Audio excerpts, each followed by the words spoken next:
Hi friends, I am Sanjay Kumawat and welcome all of you in English backbone. जैसा कि आप देख पा रहे हैं कि हमने 12th क्लास की इंग्लिश जो कंपलसरी इंग्लिश हम कर रहे हैं उसमें हमने पोइम्स कंप्लीट कर लिए, पोइम्स के क्वेश्चन आंसर कंप्लीट कर लिए। उसके बाद में हमने बुक्स के अंदर पेनोरमा के 11 पार्ट पूरे कर लिए और उसके क्वेश्चन आंसर भी हमने कंप्लीट कर लिए। और हमने अभी रेनबो के जो 11 पार्ट थे, रेनबो के हमने 11 पार्ट कर लिए और हम अब रेनबो जो 11 पार्ट हमने करे हैं उनके क्वेश्चन आंसर की सीरीज चला रखी है। ठीक है, और जैसा कि आप स्क्रीन के ऊपर देख पा रहे हैं कि हम रेनबो के क्वेश्चन एंड आंसर कर रहे हैं, जो कि 19, 20, 21 और 22 नंबर का हमारा क्वेश्चन बनता है। तो हम इस क्लास को स्टार्ट करते हैं। Let's start.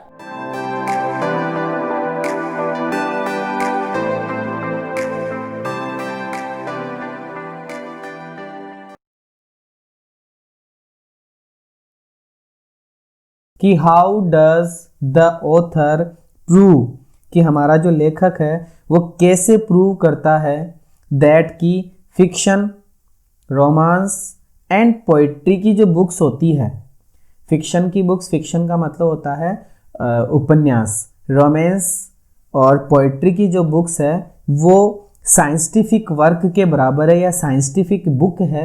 ये कैसे हमारा कवि, लेखक कैसे प्रूव करता है, कैसे साबित करता है। तो देखते हैं। इट इज बिलीव्ड दैट, ऐसा बिलीव किया जाता है, ऐसा माना जाता है कि ए गुड बुक, एक अच्छी किताब ऑफ फिक्शन, फिक्शन की जो एक अच्छी किताब होती है या रोमांस की जो अच्छी किताब होती है या पोइट्री की जो अच्छी किताब होती है, हैज, रखती है, नो साइंटिफिक वैल्यू, उसके अंदर साइंटिफिक वैल्यू नहीं मानी जाती है। ऐसा माना जाता है कि जो फिक्शन की, रोमांस की और पोइट्री की बुक्स होती है, has no scientific value, has no scientific value, simple sentence है, हैज नो साइंटिफिक वैल्यू, उनमें साइंटिफिक वैल्यू नहीं होती है, उसमें वैज्ञानिक महत्व नहीं होता है।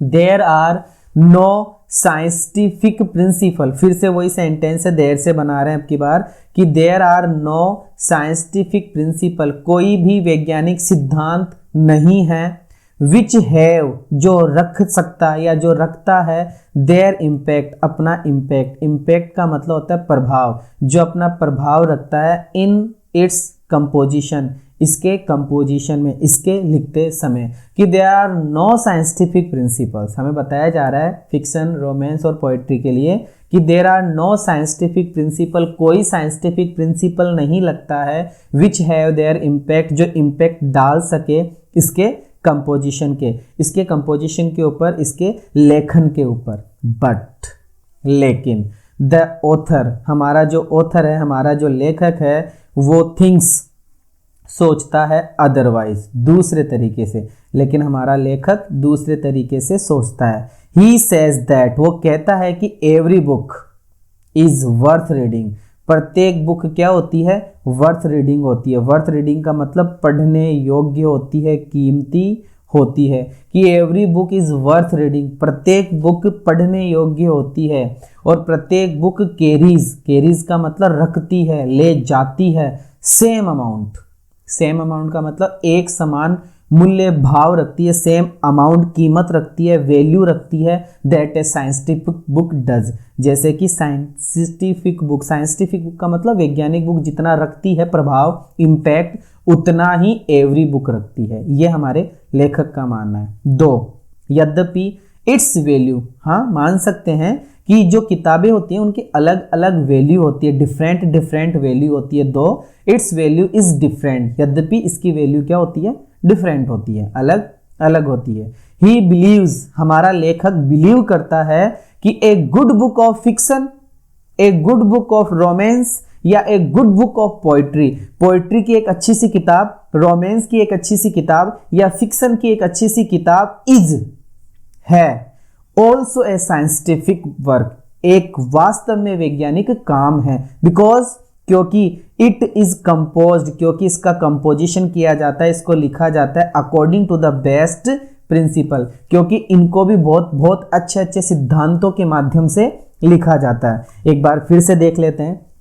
इट इज बिलीव्ड दैट, ऐसा माना जाता है कि एक गुड बुक, एक अच्छी किताब फिक्शन, रोमांस और पोइट्री की हैज़ नो साइंटिफिक वैल्यू, उसके अंदर साइंस की वैल्यू नहीं होती है। There are no scientific principle, इसमें कोई वैज्ञानिक सिद्धांत नहीं होते हैं। विच हैव देयर इम्पैक्ट, जो अपना इम्पैक्ट डाल सके इन इट्स कंपोजिशन, इसके कंपोजिशन के ऊपर।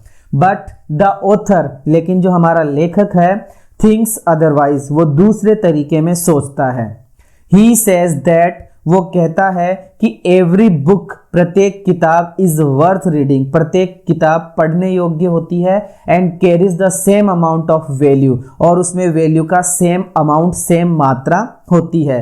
That A scientific book does, जैसे कि एक साइंटिफिक बुक के अंदर होता है। दो यद्यपि इट्स वैल्यू इज डिफरेंट, यद्यपि इसकी जो वैल्यू होती है वो डिफरेंट होती है। ही बिलीव्स दैट, वो कहता है कि एक good book of fiction, fiction की एक अच्छी किताब, रोमांस और पोइट्री की अच्छी किताब इज ए साइंटिफिक वर्क, एक वैज्ञानिक वर्क है, एक वैज्ञानिक काम है। बिकॉज, क्योंकि इट इज कंपोज्ड, क्योंकि इसका कंपोजिशन किया जाता है according to the best principle, अच्छे प्रिंसिपल्स के माध्यम से, अच्छे सिद्धांतों के माध्यम से। क्वेश्चन नंबर 20 कि why is phytoplankton necessary for the survival of biodiversity in Antarctica, कि पाइथोप्लैंक्टन क्यों जरूरी है, क्यों नेसेसरी है फॉर द सर्वाइवल, सर्वाइवल का मतलब जीवित रखने के लिए, किसको जीवित रखने के, of biodiversity in Antarctica, Antarctica की जो जैव विविधता है, अंटार्कटिका की जो बायोडाइवर्सिटी है, उसको जिंदा रखने के लिए, उसको जीवित रखने के लिए पाइथोप्लैंक्टन क्यों जरूरी है। तो पाइथोप्लैंक्टन की खूबी हमें यहाँ बतानी है।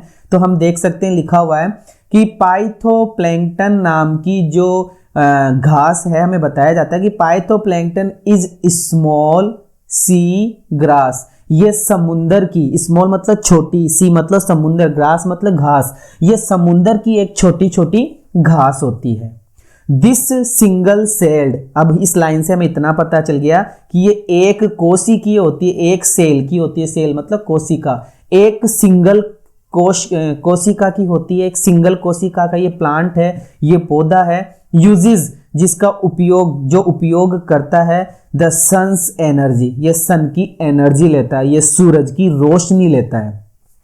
क्यों लेता है, टू एसिमिलेट करने के लिए, ये एसिमिलेट करता है, एसिमिलेट का मतलब अवशोषित करता है कार्बन को, ये कार्बन डाइऑक्साइड को अवशोषित करता है। एंड सिंथेसिस, और संश्लेषित करता है ऑर्गेनिक कंपाउंड्स को।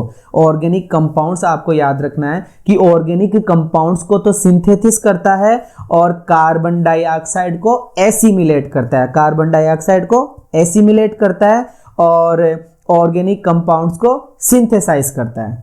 इट इज रेस्पॉन्सिबल, इट मतलब यह है, इज मतलब है, और रेस्पॉन्सिबल का मतलब जिम्मेदार, ये जिम्मेदार है फॉर द लाइव्स, लाइव्स का मतलब जिंदगियों के लिए, जीवन के लिए, ये जिम्मेदार है लाइव्स ऑफ मेराइन, मेराइन का मतलब समुद्री, एनिमल्स का मतलब जानवर, समुद्री जानवर, समुद्री birds of the region, region मतलब क्षेत्र, एंड ग्लोबल कार्बन साइकिल, और ग्लोबल कार्बन साइकिल का। कुल मिलाकर इट इज रेस्पॉन्सिबल, ये जिम्मेदारी लेता है, ये जिम्मेदार है, यही एकमात्र ऐसी घास है जो रेस्पॉन्सिबल है, जो जिम्मेदार है जिंदगी जिलाने मतलब जिंदगी के लिए, जीवन के लिए। मेराइनर एनिमल्स मतलब जो समुद्री जीव, समुद्री पक्षियों के लिए, और उसी क्षेत्र की ग्लोबल कार्बन साइकिल को जीवित रखने के लिए, उसको बनाए रखने के लिए इट इज रेस्पॉन्सिबल, ये जिम्मेदार है। इट न्यूरिशेस, ये न्यूरिश करती है, ये पालन पोषण करती है ऑल द रीजन, पूरे के पूरे रीजन का, पूरे के पूरे क्षेत्र का, of the south area, south sea, south sea या साउथ का जो समुंदर है उसके अंदर जितने भी जीव जंतु है उन सब की न्यूरिश, उन सब का पालन पोषण ये पाइथोप्लैंक्टन करता है। एक बार फिर से, पाइथोप्लैंक्टन इज स्मॉल सी ग्रास, पाइथोप्लैंक्टन एक छोटी घास होती है। दिस सिंगल सेल्ड प्लांट, ये एक कोशिकीय पौधा यूजेस करता है, उपयोग में लेता है सन्स की एनर्जी, सूर्य की एनर्जी, ऊर्जा को ये लेता है और एसिमिलेट करता है कार्बन डाइऑक्साइड को, कार्बन को एसिमिलेट करता है और ऑर्गेनिक कंपाउंड को सिंथेसाइज करता है। ये जिम्मेदार है, इट इज रेस्पॉन्सिबल, ये जिम्मेदार है फॉर द लाइफ, जीवन के लिए, ऑफ मेराइन एनिमल्स, समुद्री जानवर, समुद्री पक्षी, ऑफ द रीजन, उस क्षेत्र के समुद्री पक्षी और समुद्री जीवों के लिए ये जीने के लिए जिम्मेदार है, और ग्लोबल कार्बन साइकिल के लिए भी ये रेस्पॉन्सिबल है।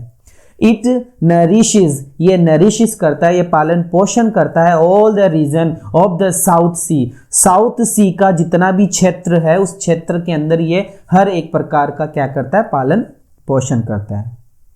क्वेश्चन नंबर 21 कि how did the author become a perfect swimmer, कि हमारा जो ऑथर है, ये डीप वाटर वाला लेसन है, कि डीप वाटर वाले लेसन के अंदर डगलस जो होता है वो बिकम बन जाता है परफेक्ट स्विमर। कैसे? वो एक शानदार तैराक बन जाता है, तैराकी बन जाता है। कैसे बनता है?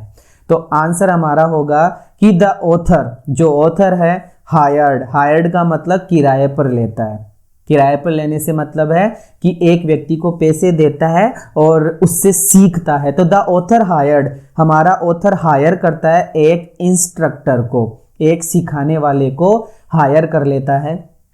द इंस्ट्रक्टर, और जो इंस्ट्रक्टर होता है, जो टीचर होता है, जो पढ़ाने सिखाने वाला होता है, फर्स्ट सबसे पहले टॉट सिखाता है, हिम उसको, टू स्टे रहना इन वाटर, सबसे पहले तो वो उसको पानी के अंदर रहना सिखाता है। देन, देन मतलब बाद में, बाद में ही टॉट उसने सिखाया, हिम उसको, टू पुट रखना, हिज फेस अपना चेहरा, अंडर वाटर, बाद में उसने अपने चेहरे को पानी के अंदर रखना सिखाया। एंड एक्सेल करना सिखाया, एक्सेल का मतलब श्वास को छोड़ना, श्वास को छोड़ना सिखाया। एंड टू राइज और उठाना, एंड मतलब और, टू राइज मतलब उठाना, हिज नोज, और बाद में उसको अपनी नाक को ऊपर करना सिखाया। एंड इनहेल, और श्वास इन करना, श्वास लेना उसको सिखाया। नेक्स्ट, बाद में ही टॉट उसने सिखाया, हिम उसको, कि हाउ टू किक, कि कैसे किक लगाते हैं, विद हिज लेग्स अपनी टांगों से कैसे किक लगाते हैं, ये सिखाया गया।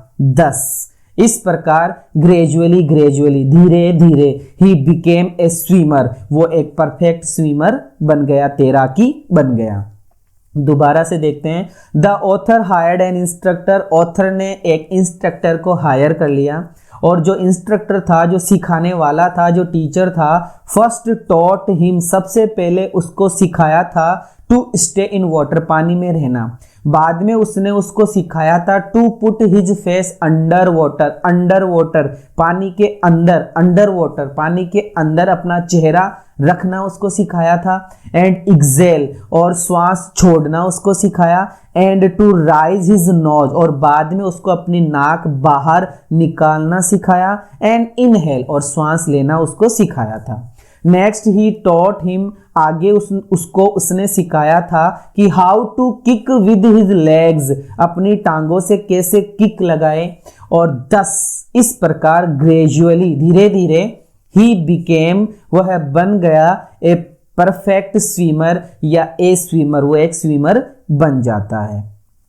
क्वेश्चन नंबर 22 कि व्हाई डिड मिसिज मलिक, कि मिसिज मलिक डिसाइड क्यों करती है, क्यों किया, डिड है तो वर्ब की सेकंड फॉर्म से बनेगा पूरा उत्तर, हमारा पूरा आंसर, कि why did Mrs Malik decide, Mrs Malik ने डिसाइड क्यों किया to settle down, settle down होने का मतलब रहने का पूरा पूरा मन क्यों बना लिया, इन दिल्ली परमानेंटली, दिल्ली के अंदर स्थायी रूप से अपना पूरा पूरा मन रुकने का क्यों बना लिया। तो सुनते हैं आंसर क्या है कि Mrs Malik, had, had past है, Mrs Malik had tired, Mrs Malik had tired का मतलब चुका था, चुकी थी, चुके थे, आ था, ई थी, ए थे, मिसिज मलिक थक चुकी थी of her husband's frequent, frequent मतलब लगातार, ट्रांसफर का मतलब बदलाव, वो एक सरकारी कर्मचारी थे, गवर्नमेंट सर्वेंट थे, तो उनका बार बार ट्रांसफर होता रहता था। किनका? मिस्टर मलिक का। तो Mrs Malik had tired, Mrs Malik थक चुकी थी of her husband's frequent transfer, अपने पति के लगातार होने वाले ट्रांसफर से वो थक चुकी थी। सी डिसाइडेड, उसने निश्चित कर लिया, उसने निश्चय कर लिया कि टू सेटल डाउन, अब वो सेटल डाउन होगी, अब वो रहेगी इन दिल्ली, दिल्ली में रहने का उसने अपना पूरा मन बना लिया था। बिकॉज, क्योंकि द चिल्ड्रन, जो बच्चे थे, वर ग्रोवन अप, अब बच्चे भी ग्रोवन अप हो चुके थे, बच्चे भी अब बड़े हो चुके थे। They were posted back in Delhi, अब उनका ट्रांसफर वापस से दिल्ली में हुआ। किनका? मिस्टर मलिक का ट्रांसफर वापस से दिल्ली में हुआ। तो वो सारे क्या नाम, मिस्टर मलिक, मिसिज मलिक, दोनों बच्चे और उनकी मिसिज मलिक, ये तीनों चारों वापस दिल्ली में आए। दे वर पोस्टेड बैक, उनकी वापस से वो पोस्ट हुए दिल्ली में।